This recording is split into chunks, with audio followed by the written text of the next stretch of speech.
Welcome back, everybody, to the Search Show 24/7, and this is Netflix original series, Lemony Snicket's, a series of unfortunate events. So let's get right into it.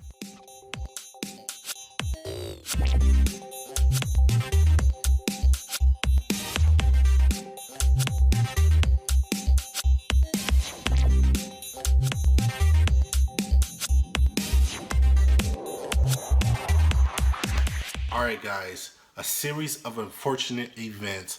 Now, I'm a big fan of the Jim Carrey version of the story. Going to the movies, watching this, I remember getting dragged by a friend saying, "Oh, we need to go see this movie because I read the books, blah blah blah," and I didn't know anything about the books. I just knew I was a big fan of Jim Carrey, so I went to go see it, and I was so surprised on how good it was, how funny it was, how much I laughed, the type of dark humor it had. So I was super bummed when they didn't have a sequel to this movie, because I think it didn't do too good in the box office, or it probably got bad reviews or whatever the case was.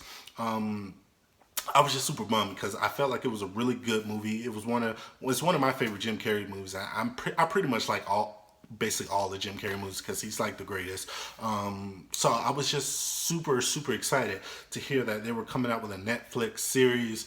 With one of my favorite TV actors, Neil Patrick Harris, Doogie Howser, Barney Stinson. I thought it was going to be legend. Wait for it. Legendary. Yeah, so I was just super excited for it. So going into this and watching it, I have to say I really liked this. I didn't love it the first season, but I really liked it. I feel like I didn't love it because it goes with so many of the same beats as the movie. But it's not a bad thing. It just goes. I've seen it already. It goes through some of the same beats as the movie. Because I'm not really sure. You please correct me, but I think the books are like 5 books or 6 books, something like that. And the movie went through like the first 2 or 3, and this one kind of followed the same pattern. So I was like, okay, it's good. I like it. But I saw this, that, and that. What's so good? What is good though about the show is that the scenes that I seen before and some of the stuff they had in the movie, they just kind of expanded on it a little bit more. So you get a little bit more fleshed out characters and a little bit more of the fleshed out scenes and certain scenes that I already love. They kind of get fleshed out a little bit more with the show, which is really good. I think the casting is really good. Neil Patrick Harris, he can't really do any wrong in my book. He's always awesome in everything he does to me. He's like a national treasure. What can I say? Just like Jim Carrey, they're both like national treasures. Even though I think Jim Carrey's like Canadian, but he's still a national treasure.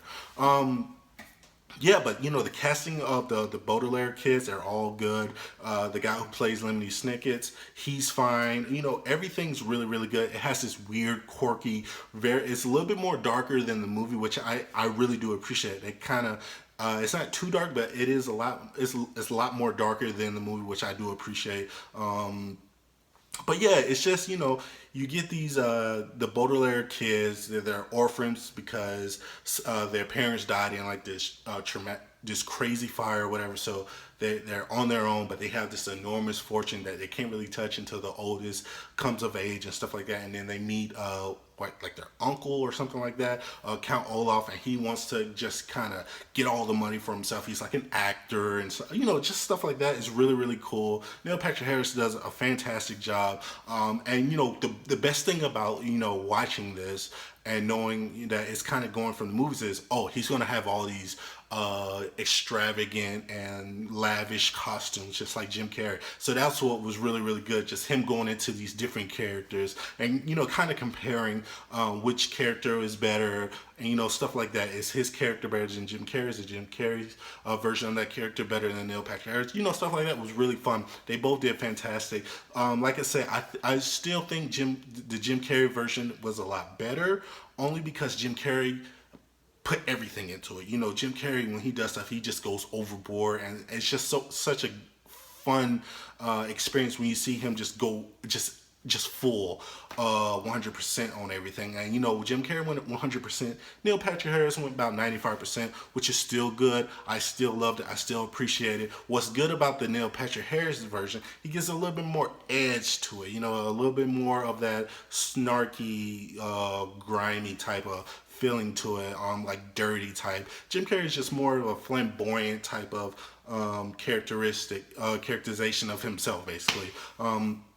So you know, that's the stuff that you can compare and not compare, and stuff that outweighs the bad. So you know, I really like the Neil Patrick Harris stuff. But what has me excited about the Netflix shows is that it was a good first season, but the second season is going to be even better for me because I don't know what's going to happen. They didn't talk about stuff like this in the movie. I'm pretty sure, and how they left off, like, I don't know. I never read the books, so I'm super excited. Like, what's going to happen in season 2? Where they're going to go? Who are the people that they're going to meet? And another great thing about the show version is just the guest stars that they have on here. That you first time you watch, you don't catch. You know, it was sometimes in these episodes where I was like, oh man, I'm looking at Chris, like, this person was in there, that person was in there. I was like, I need to go back and watch it. So it was a couple times where I had to kind of rewind. So, oh, this person is in this scene, in the back of this scene, or in one of the fake movies that they're watching in the movie theater. You know, stuff like that was really, really cool to watch. Overall, I do appreciate it. I'm super excited for the second season more than anything. That's what the first season got me really excited for the next season, because it's just going to be brand new territories and, you know, unseen adventures for these for the Baudelaire kids. So I'm super excited. What do you guys think of the first season of a series of unfortunate events? Did you like the Neil Patrick Harris version, or did you like the Jim Carrey version? What's your favorite character that they play? Mine for both is probably the Seaman. You know, the captain with the one leg. When they both did it, that was probably my favorite part in both the movie and the series. I just really like that character, and I love another great thing about the show is that the cast of characters and the cast of, like, henchmen that Count Olaf has are just, they're so funny. The guy with the two missing hands, the old twins, you know, people like that. They're really made the TV show worth watching each episode. And it was only 8 episodes. They were really quick. It wasn't 13. You know, some Netflix series need that 13. Some don't. And this is one of those good instances where it just needed that quick 8 in and out. And I watched all 8 in one day. I loved it. I'm super excited for season 2. So guys, comment below. Let me know what you guys think of a series of unfortunate events. What are you looking forward to for season 2? And what was your favorite character? So as always, this is the Search Show 24/7. Be easy.